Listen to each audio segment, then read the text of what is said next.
Alicia, and today I wanted to talk about my command center. So this originally wasn't even supposed to be here. I just had this dry erase board up here, and that dry erase board has been here since we moved into the house, and I've had it even before we moved here.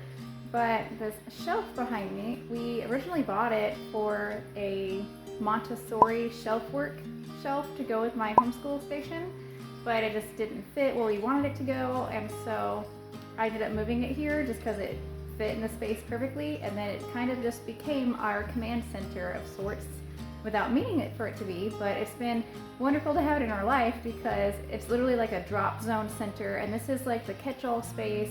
It's in between the kitchen and living room. It's like right not too far from the front door, so it's where everything tends to end up anyways, is in this little space. And in this corner is where we used to put down backpacks or things just sitting here anyway. So now it's perfect because it just carries a little bit of everything. So in this space, I mean, we have our library books, we have our books that we take to church, like our Bibles and our notebooks, and we have a place for mail, we have our keys, we have our little calendar system. I'm going to take the camera through and show you a little rundown of what's in my command center, and then I wanted to talk about a few ideas you could have of your own to make your own command center at home if you don't have a space this big. Some people have like an entire wall space to devote to a command center, or a whole grand entryway for a command center, or like a whole closet, or in the garage. Like some people have like a giant shelf system built in their garage space that they can pass by on the way out. They can put their backpacks and their lunch boxes, all the things in it, and they're huge. Some people don't have very big spaces. Some people have a very small space. Maybe you don't even have a space. There's a space that I found that's just like mine, similar to mine, just like in your kitchen by your cabinets. There's also a space, someone created a space out of nothing in a cabinet in their kitchen. I thought that was the most creative idea. I've never even thought about it. I'm like, in your cabinet, just have all these little files and little bins for all the things that you need. And it's completely hidden for people that like things hidden and out of sight, out of mind. You open the door and there it is. And there's even things on the door that's like written in a little chalkboard on the door you could put there. There's even some people that have used the back of a door, like a closet door, a pantry door, a coat closet door. Like you can convert the back of a door to a command center. You could really, if you really want to have one, you can find it anywhere in your home to put a command center.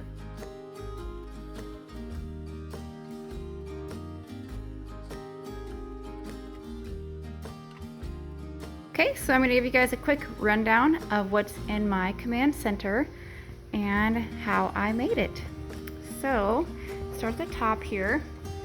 I got these little decorations. They just needed to fit the space I needed. I got them at the dollar store. They were really cute. And this dry erase board I've had probably 13 years, if not longer. I've always had a cork board or a dry erase board growing up in my bedroom. And my mom, when I was a kid, she used to always write on her dry erase board. She had a chalkboard in her kitchen. She would write down, "Greet each day with love in your heart." And that is a quote that stuck with her, and she wrote it down. Anytime she was having a hard day, she'd erase it and write it again and again and again. And I write a quote down, but it's not always the same one. I change the quote, but I love this one. Create the things that you wish existed. And it's so true. This is just a little quick list of things I need to accomplish for the week. This is the behavior chart that I have for my kids and all the fun things we can choose to do. Today we're going to go to the Amazium. Then we have this little arrow. I got this as a craft project. I got this arrow at the store. It was plain brown, and I painted it gray with 50-cent paint from Walmart. Added the command strips, the command hooks, and then got some decorations at Kirkland's and the Dollar Tree here and there. And I love this because the kids can go flip through and match the date to the date that it says here, and a little place to drop your mail in. And I love this. I just got this in the mail. This came from our church, and they sent my son a birthday card with a little gift certificate, which is really sweet that they thought of him. And I have just a little cup here. This cup was probably $1 at the Dollar Tree, and my favorite color right now is like amethyst or orchid, and I love like this color for fall. And my kids love this little pin just because you can change the color on it. They're fascinated by it and they love it. And got this planner. I am a habitual planner keeper. I don't know why, but I've always had a planner ever since, even before nursing school, and then all through nursing school. it was wonderful to have a planner because whenever I paid Kinsey's preschool, I could keep track of what days I paid them. I could keep track of assignments that were due for me. I could keep track of things I wanted to work on with the kids, our goals for the week, things that we're doing in school. And then I just continued that habit even after nursing school was over. And so if I open it, here's my planner and how I set it up. And I always have like a Fruits of the Spirit page in here just as like a bookmark. Just helps me. I read these things when I sit down and you think about everything that happened in the week and all the times the kids have showed one of these fruits of the Spirit, and when I did and when I came up short, and just something to think about as I'm doodling memories for the week. So I might sit down once a day or once a week. Sometimes I don't get to it. I have to fill it in for the whole week. Maybe on Sundays I might, but at the top I put goals for Kinsey, for Hayden, and for me. So Kinsey's goals, she's still working on letter sounds and reading. She has sight words that she's learning, touch points, and she's working on money this week. Hayden is doing multiplication by 11s. He's learning to skip count. He needs to do 3s and 4s. Word families, blending sounds, and he's doing human body for science this week. Kenzie's doing habitats. I didn't write that in. And he's doing telling time by multiples of 5. And we'll work down to the minute later. And then my goals for me for the week are 1, to complete Beachbody every day. That's just a given. 2, my home management binder video, which I did get to. My command center, I wanted to reorganize some things in it, but I wasn't anticipating this video this week. I had actually a totally different video planned. Sort papers into binders, so the kids, like all their papers that they get from school, I sort them into memory binders. Pizza division is something I want to work on to help Hayden learn division. I wanted to reorganize under my sink, and I got a book in from the library I had to go pick up. I reserved it. The library sent it to me from another library, so I've been waiting for this book to come in. I can't wait to read it. And I wanted to work on my vision board this week. So these are my goals for myself for this week. Things around the house and things for me to accomplish.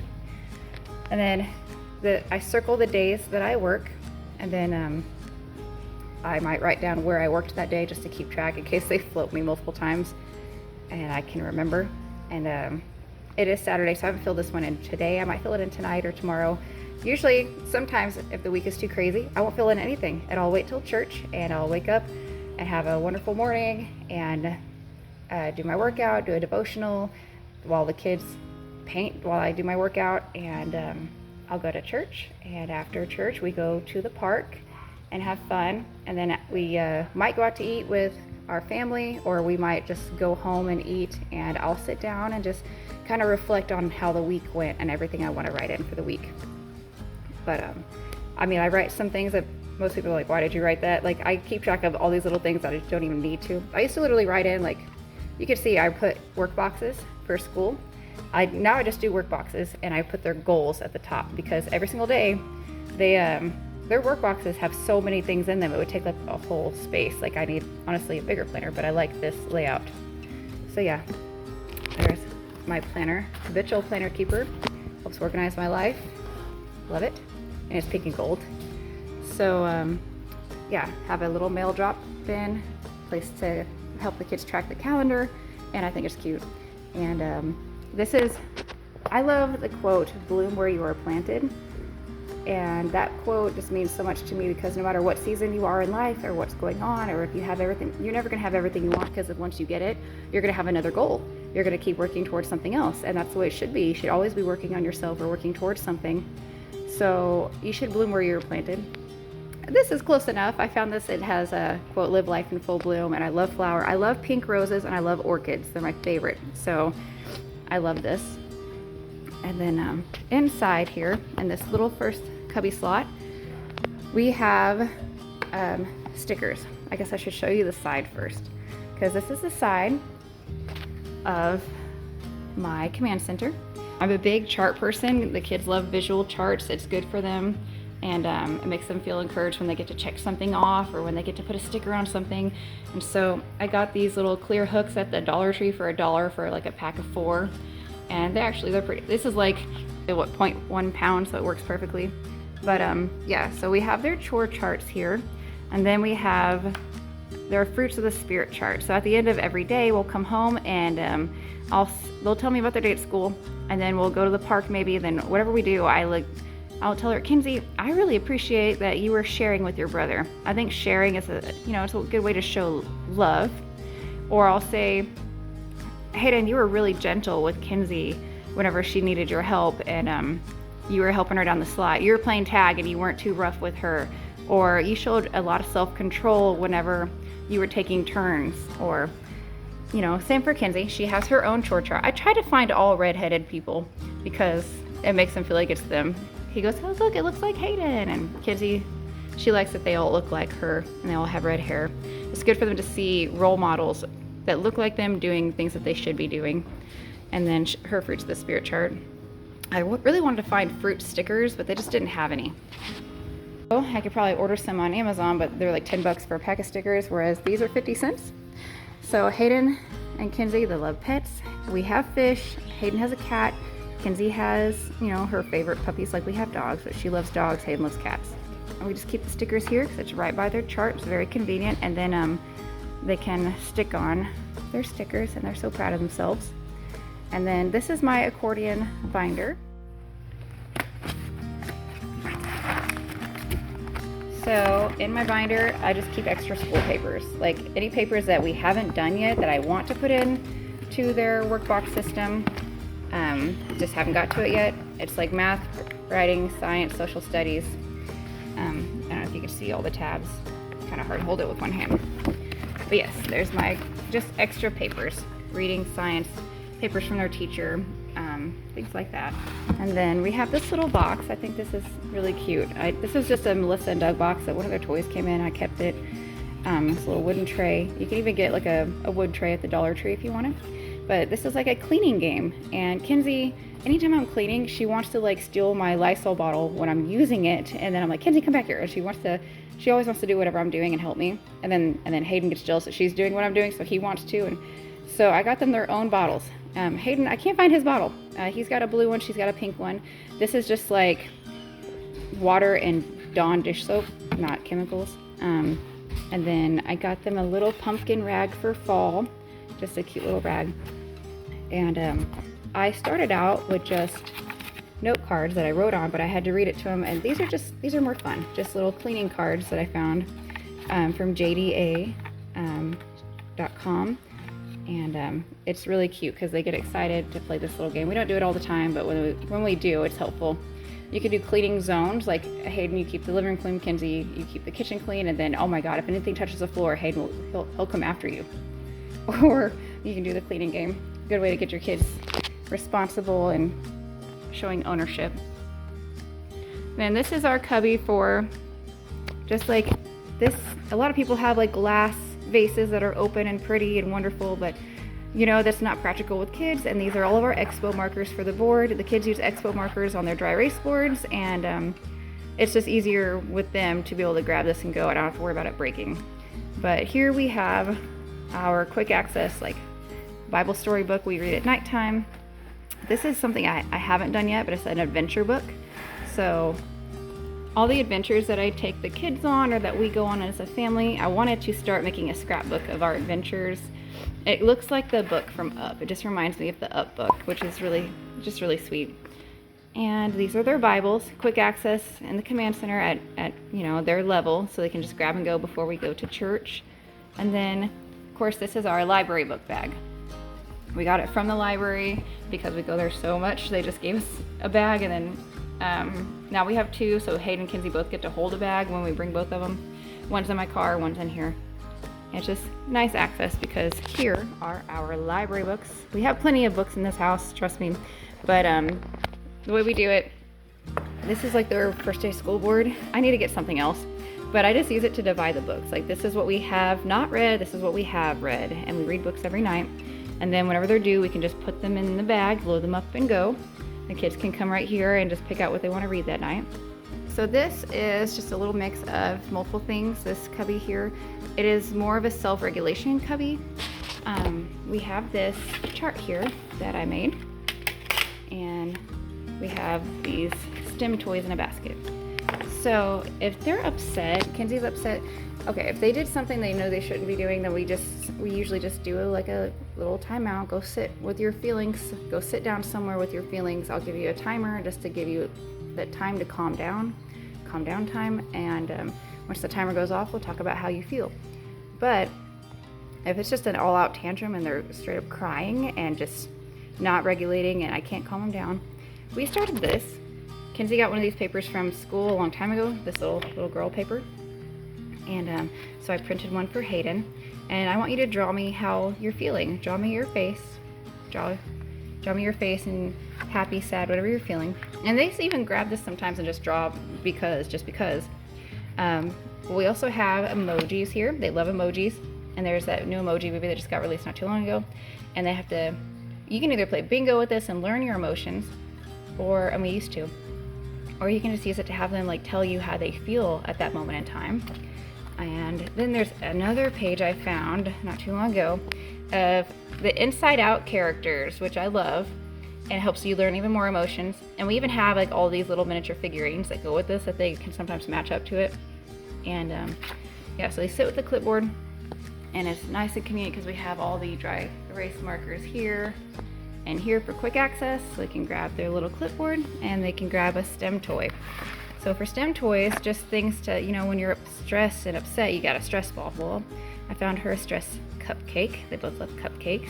Stress noise putty, some Play-Doh. It's good for just working that out of their hands, getting that negative energy out of their bodies and working it away. And some little magnets, a Rubik's Cube, another little book that says My Feelings. And then I even have like little post-its so they can just like draw if they want to, just scribble. I had like a little miniature notebook in here too, but all the things that I've had in here have gone missing at one point in time. We had one of those Orbeez balls that have like the miniature beads in them that like squishes out of the net. We've had actual stress balls, magnets, like the ball magnets that you roll in your hand. Like, I constantly have to replace these toys because I just think they're fun. But it's good for them to work the energy out of their system and calm down, write what they're feeling, and teaches them their emotions and self-regulation, which is wonderful. And these two cubbies are just spillover from the homeschool center, because at my homeschool center we have like little long skinny totes that hold all their supplies, and Play-Doh does not fit all the little, like they have pizza makers and they have all kinds of Play-Doh contraptions, and we have it all, like one bag of like the supplies and one bag of the actual Play-Doh that they didn't put away right. But yeah, they love Play-Doh, and sometimes when they do this self-regulation corner, they play with Play-Doh here, and then they want to play with Play-Doh, so it's just right here if they want it, and it's at their level that they can reach. And then here, these are my cards. And so this one would be our sight word box. These are sight words I've gotten from the school, sight words that we've started on a long time ago. All of our other sight words, I have, instead of doing flashcards here, I put flashcards in the tote on top of their workstation. And then I also, like, once they memorized all the other cards, I grab them and threw them away because this box was so full. And here's just markers and more index cards here. And we have sight word binders now that have charts. So once they memorize those cards, I kind of toss them, and I have a typed out laminated sight word chart added to their binder for reference later. So yeah, as they're working on sight words though, and I make them myself, they can go in that box. And this is our box of flashcards. Nowhere near all the flashcards that we have. We have flashcards dispersed all through our workstation boxes, of course, like math ones, reading ones, all kinds of flashcards there. But then we also have these flashcards here, and then some I printed offline that's like you match the letter to the sound, like a letter sound game. A is apple, match it with the A. And then these flashcards she got from church, which I just love because we're flashcard people, and she puts them in her box and she likes to work on them, which is really sweet. But yeah, so flashcards, life began in a garden, and let your dreams blossom. I love, of course, roses, pink roses. I love the gardening and having flowers just around periods, so I love these boxes. And I totally went over this box. Okay. All right, so this is says upwards and onwards, has a map on it. I love this because up and it's pink and gold. And I got all of these boxes at Tuesday morning for like, this one was $4, I believe, and they have some really big ones for like $7 or $8. It's just my little quick access office tote. So I have extra cards, and I have these little tabs for books or anything I'm reading, or for my home management binder. And then I have these extra tabs, they're labels for my home management binder. I have rubber bands and a marker, also for more flashcards. And then I have command strips in the command center. And then I have these little, just random office things, some super glue, tape, extra labels, because I label my homeschool center. Paper clips. These are Velcro dots to go for our school binders, our learning binders. So just a quick access thing of things I might need. Sometimes I have command hooks and things like that to replace the hooks for their chore charts. Anything I might need for this center or just for around the house. So yeah, that is my little command center. We have all of our flashcards and our sight word cards that we make ourselves, Play-Doh, our library books, quick access to pick them out and to take them to the library when we need to. I have a little quick access office tote, our self-regulation clipboard and STEM toys, our Bible and expo boards, and our library tote, a little quick cleaning game, and accordion file for extra papers. And also when we get home, you know, the kids might have papers from their school bags. I might need to put it in that binder also, just for storage. And then calendar area, a new orchid pumpkin I just got, so excited. My planner I have to have right there at all times, so I can write down things on the chart here, or I can write it down in the planner. And then of course I have this here, just the dry erase board that I love, and you know, some little decorations to top it off, make it look pretty. This has been wonderful to have in my life.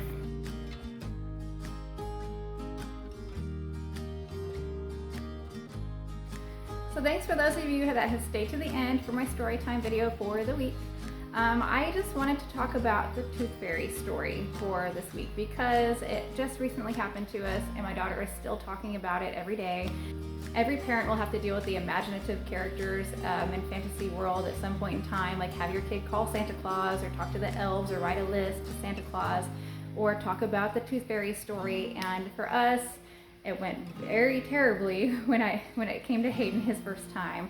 And then I was very unsure of how it would go this time for Kinsey being her first time. So first of all, I'm going to tell you about the disaster with Hayden because that was an epic fail on my part and I feel like I scarred my child. I've been trying to look at all these ideas for what to do when their first tooth comes out, and I had all these ideas, and I found this idea to take glitter hairspray and you spray down the dollar with the glitter hairspray, and then it didn't even stick. So then I went back to the Dollar Tree and I got glue sticks and glitter, and I made glitter money out of it so it looked like fairy dust, and I even made a mess and like left a little fairy dust glitter underneath his pillow where the tooth is supposed to be. And I didn't just leave him $1, I left him like change, like big coins, like in chocolate coins. Like I made a big deal out of it, and we talked about it, we read stories about it, and then the night that it came out, I was prepared. I stayed up all night waiting for him to fall asleep and tiptoe in his room and put it under his pillow thinking I did a good job, and I made sure my phone was charged, and we charge our phones every night, but for sure that was a day off I had, and I made sure my phone was charged for my day off. So that in the morning, whenever he found it, I was like, okay, I'd have my phone ready and I could record his first time. I might get up early so that I can catch his reaction. I didn't have to wait for that at all. No, that's not how that went. At 3 o'clock in the morning, okay, 3 in the morning is when he woke up and I heard screaming, utter terrified screaming coming from his bedroom of just him despair and distraught over somebody being in his room, and he was terrified, okay? So he knew, 3 o'clock in the morning, he checked under his pillow, and he knew that someone had taken his tooth and put money there, and he didn't really care about money at the time, being that young. I think he was like 4 or 5, he was very young, and he was terrified. There was someone in his room, he wouldn't go back to sleep. I was like, it was me, I'm sorry, it was my fault, it was me, there's no tooth fairy. And I'd explained to him how it all worked, and then he was okay, then he was fine. But he still didn't want to go to sleep without his nightlight on after that. and I had to stay in his room all night. Like, it was a terrifying thing. There is no tooth fairy in Hayden's eyes. Okay, that's not a thing. You can't tell him about this, or he will argue with you, and there is no tooth fairy. Okay, this is how it is. So this time around for Kenzie, I was like, okay, she's a little bit more into fantasy books and a little bit more into things like that. She loves talking about Santa Claus, and we've talked about the Tooth Fairy plenty of times, and we've read stories about it because she's a girl and she loves princesses and fairies and all these kinds of stories. So anyways, we got the Tooth Fairy book. We've been reading it for a while. There's also Pinkalicious Tooth Fairy stories out there. Those are pretty good, so try them out. So for her, it went a little differently. I thought about it, like maybe I should, maybe I shouldn't, I don't know. We'll just see how it goes. Her tooth came out. She was so excited. It came out at school. She was wiggling it during class while she was drawing a picture of a cat. She told me all about it. And it came out, and she was very excited, and the teacher put it in a little miniature like treasure chest, and she was very excited, and she was talking about the Tooth Fairy all night. I'm like, okay, we gotta do this. We gotta try to figure out a way to do this. So for her, I waited, and she was anticipating it so much she wouldn't go to sleep. And I went and checked her around 11 and at midnight, and then at 1 in the morning, and still she wouldn't go to sleep. And I went in her room. The last time was like 2 in the morning. She was still, the minute I opened her door, she wakes up and looks right at me. Mom, what are you doing? I'm like, I'm just putting clothes away. Here's some socks. I dropped them. Like, go get some socks. You know, I have a reason to be in your bedroom at 2 o'clock in the morning. So anyways, I went back to my room and I ended up falling asleep. Another mom fail. Great. I fell asleep when I was supposed to put the tooth under her pillow. She woke up that morning and she was so sad. It was terrible.